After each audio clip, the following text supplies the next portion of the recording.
Welcome to Pindar Poetry. We hope you learned something new. In this video, I will show how to make an easy crab trap. Gather wire mesh, zip ties, bait, a marker, and cutters, then measure and cut panels to size. Fold panels into a box, secure edges with zip ties, and create a funnel entrance so crabs can enter but not escape. Add bait tied in a mesh bag inside the trap, test flotation, and adjust weight for proper sinking. Collect durable materials and basic tools before you start building the trap. Choose galvanized mesh for corrosion resistance, zip ties or stainless wire to fasten seams, and a small bait bag to keep scent contained.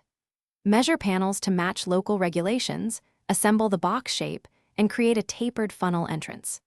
Add a retrieval line and buoy, test the trap in shallow water, and make small adjustments. Begin by laying out your cut panels and forming the box shape on a flat surface. Use zip ties to temporarily hold seams, then reinforce with stainless wire for durability. Shape a funnel entrance sized for crab access and secure it so it points inward. Place bait in a porous bag in the trap center to release scent without losing bait.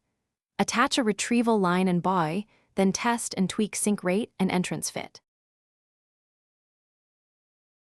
Thanks for watching.